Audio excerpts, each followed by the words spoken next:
Hola y bienvenidos a un nuevo vídeo de Mises 2D, programa de cálculo de estructuras bidimensional.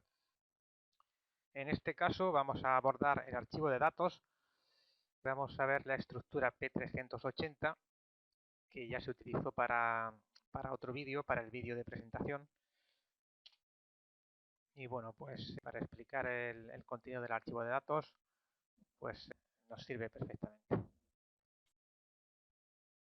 Antes de entrar de lleno en la descripción de los apartados del archivo de datos, hay que tener en cuenta una serie de cuestiones.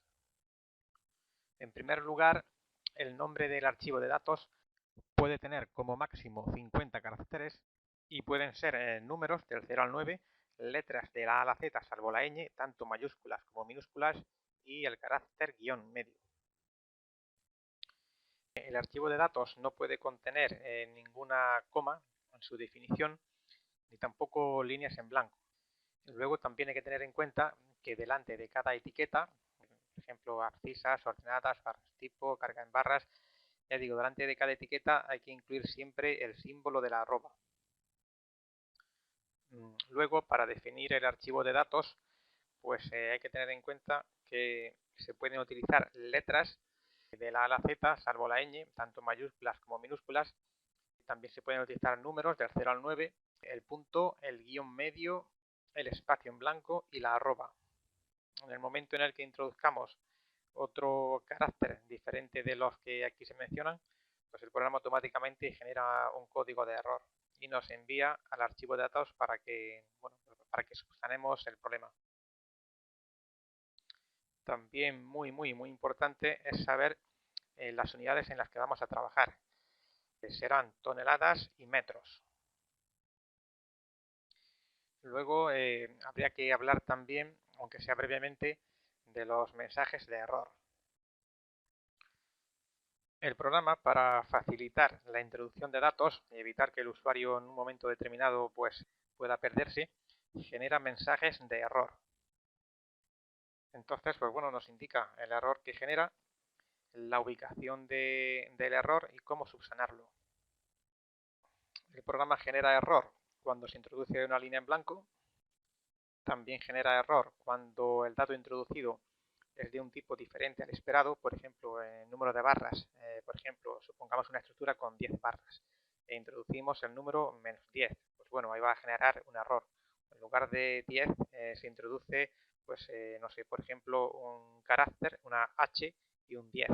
Pues generaría también un error, nos diría dónde está el error y cómo subsanarlo. Y el tercer tipo de errores que genera el programa automáticamente es el referente a errores por datos incongruentes. Bueno, pues como bien dice aquí, por ejemplo, cuando tenemos una estructura donde hay 10 nudos y se introducen más de 10 coordenadas. Pues bueno, ahí el programa detectaría que hay más coordenadas que nudos y generaría un error. Toda esta información y más se puede encontrar en el manual de uso de Mises 2D, que se encuentra ubicado en la página www.mises2d.com. Y ahora sí, ya seguimos con la descripción del archivo de datos. Bueno, en la primera línea introducimos el título de la estructura, en este caso, ejemplo para pórtico P380. A continuación figuran datos generales.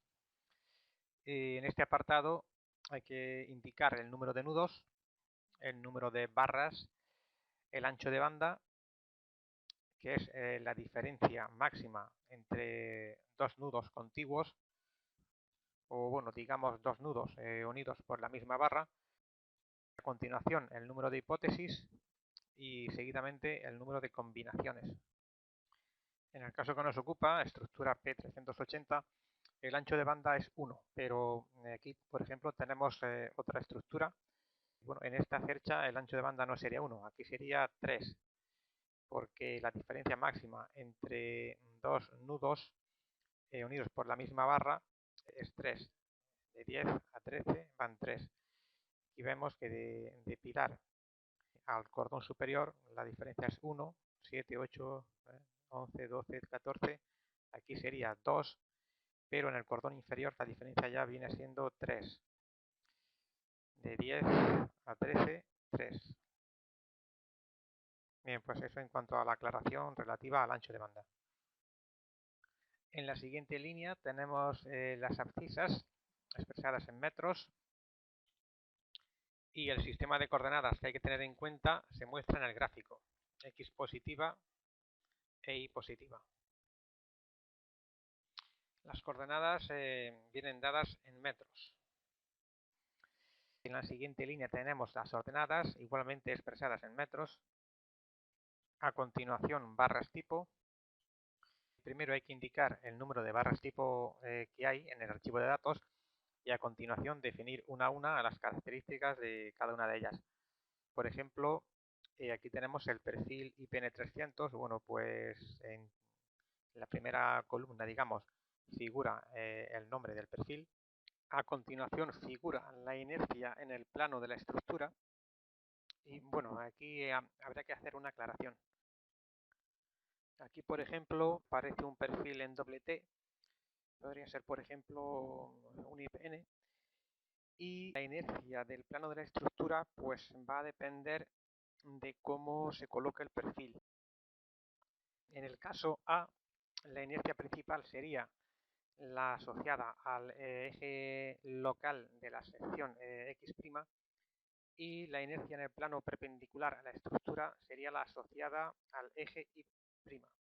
En el caso B, la inercia en el plano de la estructura sería la Y' y la inercia asociada al plano perpendicular de la estructura sería la X'.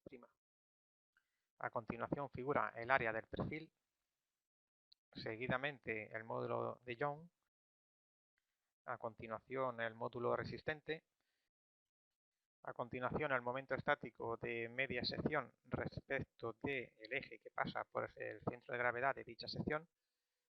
A continuación se indica el espesor del perfil. Después hay que indicar la inercia del perfil en el plano perpendicular a la estructura. Y bueno, finalmente se indica la resistencia del material. Concretamente aquí figura 2600 kilos por centímetro cuadrado, que es la resistencia del acero A42 en el límite elástico. Las unidades que se utilizan son toneladas y metros. Aquí, por ejemplo, en la inercia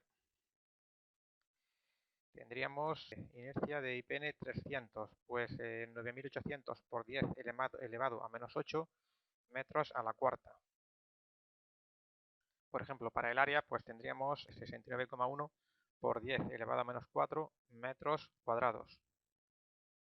Aquí, por ejemplo, en el espesor del perfil, pues bueno, este perfil tiene un espesor de 10,8 milímetros. Pues eso traducido a metros, pues sería 10,8 por 10 elevado a menos 3. Vamos, de manera que lo que se viene haciendo es pues, utilizar la notación exponencial. Seguidamente hay que hablar de la definición de barras.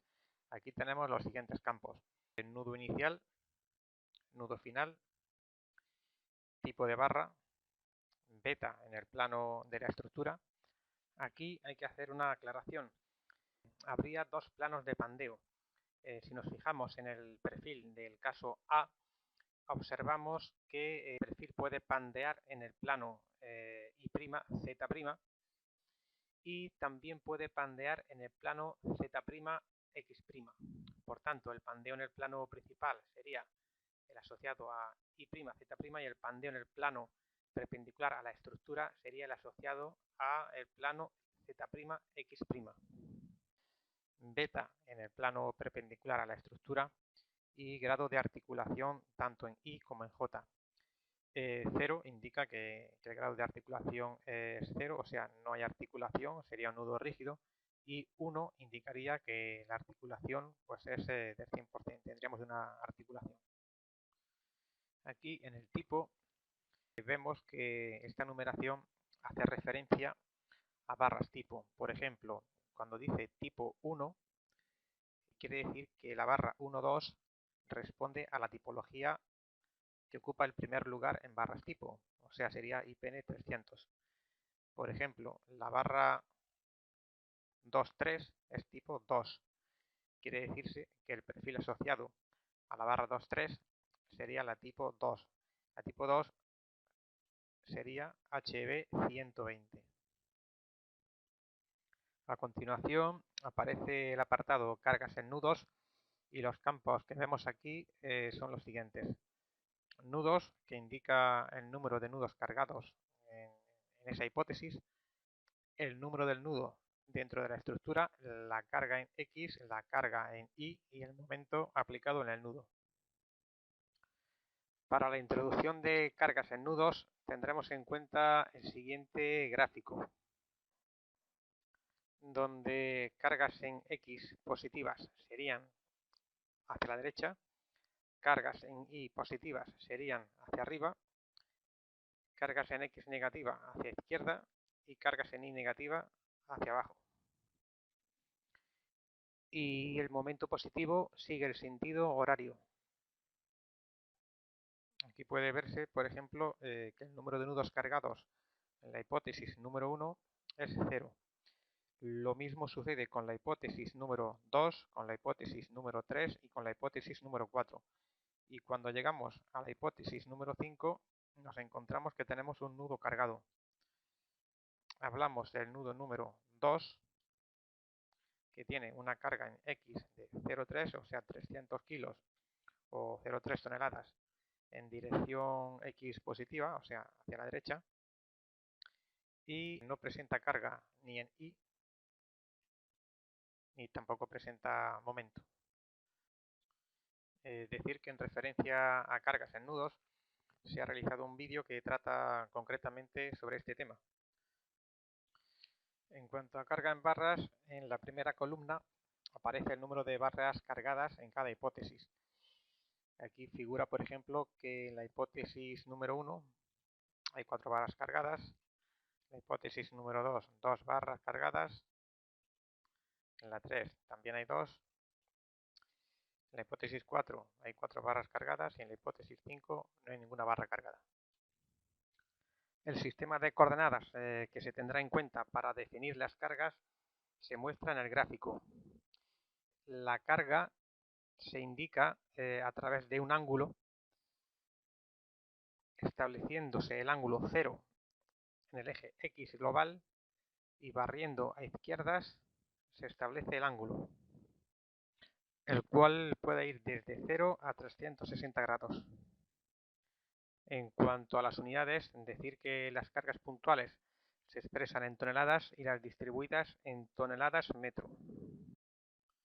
Bien, pues voy a comentar las cargas relativas a la hipótesis número 1. Vemos que hay 4 barras cargadas. La primera barra presenta una carga de valor 54 kilos metro. Tiene su comienzo en el origen. Tiene una extensión de 5 metros. Presenta un ángulo de 270 grados y es de tipo 2, o sea, uniformemente distribuida. Aquí hay que indicar que el orden en que figuran las cargas de las barras es el mismo orden que el que figura en la definición de barras. Por tanto, esta carga hace referencia a la barra 1,2. Esta carga hace referencia a la barra 4,5. Esta carga hace referencia a la barra 2,3. Y esta última carga hace referencia a la barra 3,4. En este caso concreto, dentro de la primera hipótesis, dentro de las cargas de la barra 1,2, pues bueno, hay una sola carga, pero eso no siempre es así, puede haber varias cargas. Aquí, por ejemplo, en el pórtico P381 que se utilizó para el vídeo en el que se explicaban las cargas en nudos y en barras, pues vemos que, bueno, que aquí hay 3 cargas, en esta barra hay 3 cargas, o sea, en la barra 2,3 hay 3 cargas y se definen pues una detrás de otra. Se puede poner una debajo de otra o una aquí otra a continuación y otra a continuación. Pero bueno, el formato que se establece aquí a modo de ejemplo, pues da buenos resultados. De manera que hay 3 cargas, una de 10 toneladas y se encuentra a 2,5 metros del origen, extensión 0, ángulo 270, tipo 1. A continuación tenemos una carga tipo 4 que es triangular decreciente, de valor 3 toneladas metro, se encuentra a 5 metros del origen, extensión 2,5 metros, ángulo 270 y ya digo, tipo 4 triangular decreciente. Y también hay una carga triangular, en este caso triangular creciente, de valor 6 toneladas metro, que tiene su origen a 7,5 metros del origen de la barra, tiene una extensión de 2,5 metros y un ángulo de incidencia de 270 grados. Bien, pues volvemos al archivo P380, que es el que nos ocupa. A continuación vemos las cargas de la segunda hipótesis. Nos dice que hay dos barras cargadas. La primera barra no tiene cargas. La segunda barra, o sea, la 4,5, tampoco tiene cargas. La tercera barra, sería la 2,3, tiene una carga. Y la barra 3,4 presenta otra carga.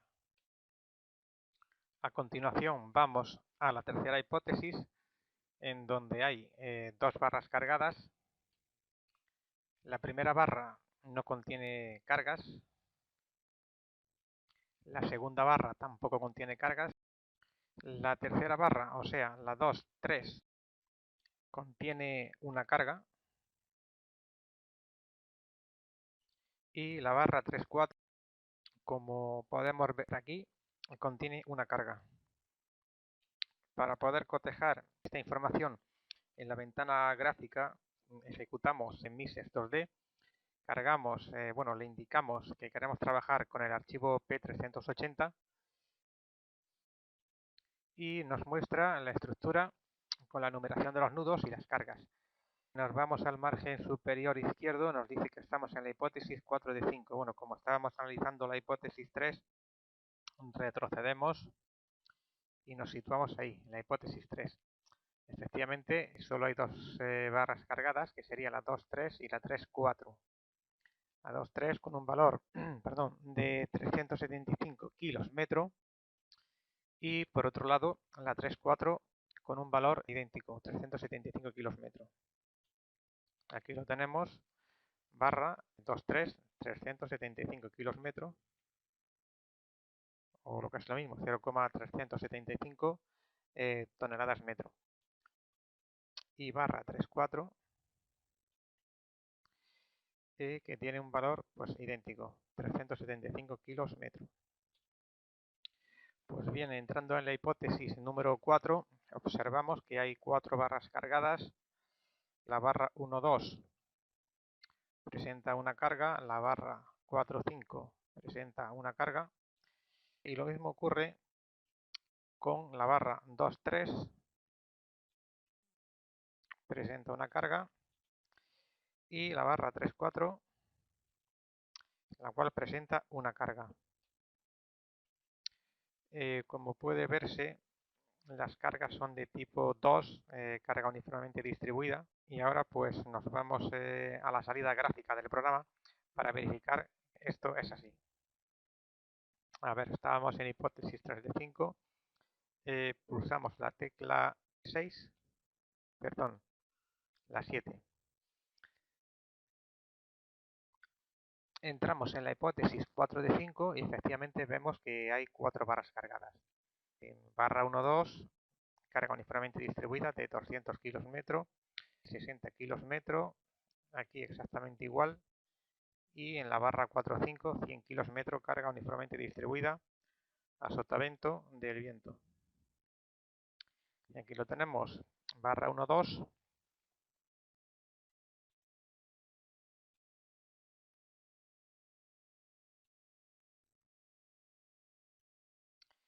Y esta sería su carga. Es el pilar, es la barra 1,2. 200 kilos metro, inicio en el origen, extensión 5 metros, o sea, a todo lo largo de la extensión del perfil, ángulo 0, carga pues es horizontal, y tipo 2, que es una carga uniformemente distribuida. Aquí tenemos el otro pilar, 100 kilos metro, y las dos barras del dintel. Carga de viento perpendicular a perfil, 60 kilos metro. Inicio, pues, bueno, en el origen de la barra, extensión 5,39 metros, lo que es la longitud de la barra, y el ángulo de incidencia 291,68. Y bueno, en la hipótesis número 5, como indicábamos hace un momento, pues no hay carga en barras. Es la hipótesis de sismo, y la única carga que hay en esa hipótesis es una carga puntual, la cual podemos encontrar un poco más arriba, una carga puntual en el nudo 2 de 300 kilos. Bien, pues nos vamos a la salida gráfica. Ahí está, y vamos a repasar las hipótesis. Pulsando tecla 6 retrocedemos hipótesis, nos ubicamos en la hipótesis 1, queremos ver cargas en nudos y en barras. Si hacemos clic en 3, cargas en barras. Si pulsamos el 4, cargas en nudos en barras. Si pulsamos el 5, tipos de barras, pues nada, nos interesa pulsar en 4, que nos da la información de cargas en nudos y en barras. Y ahora recorremos las hipótesis a través de la tecla 7.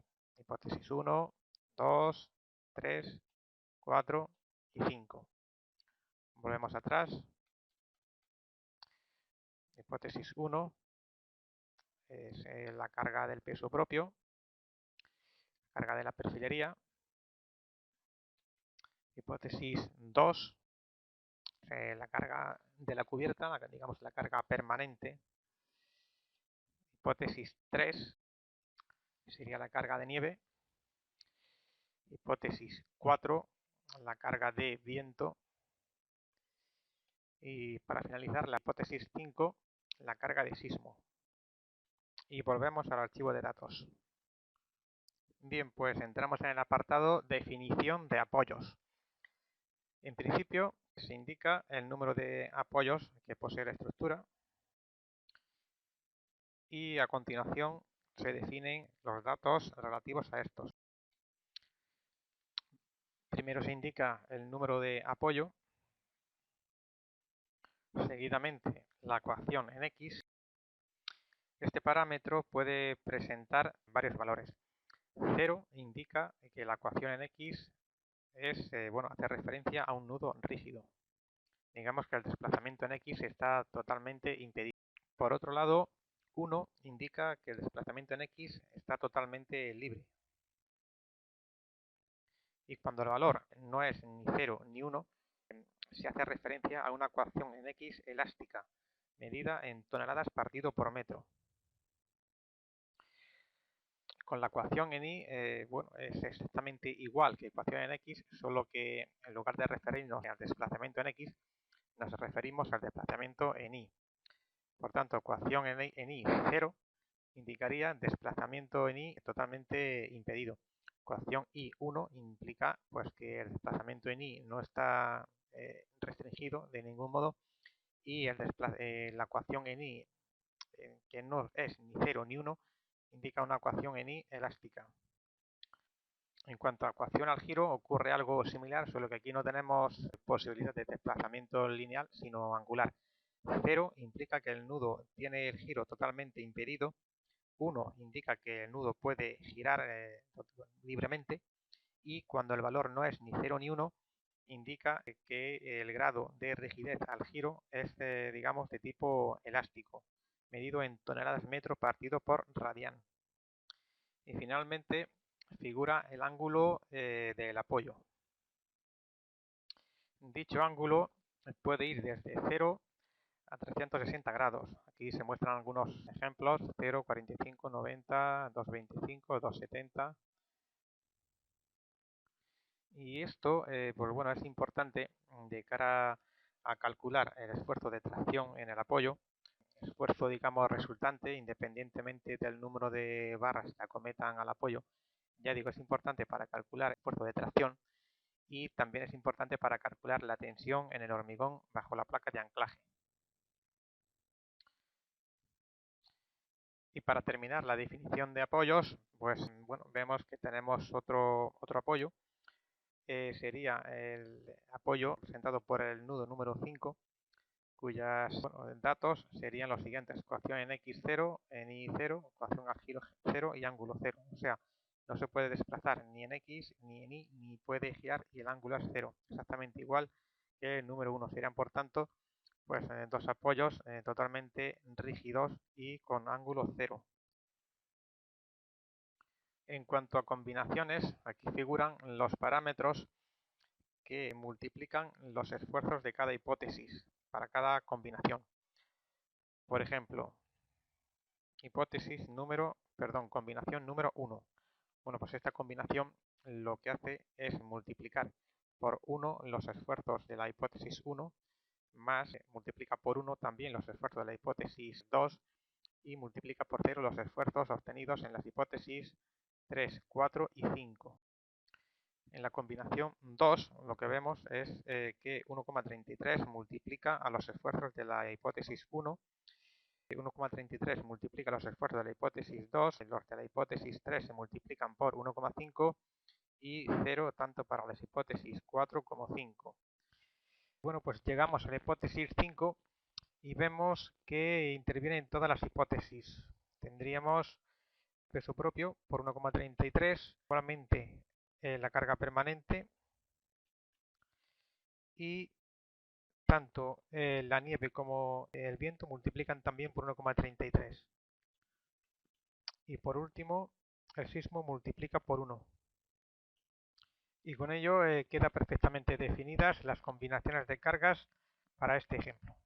Una vez generadas las hipótesis, pues es muy fácil entrar en el archivo de datos,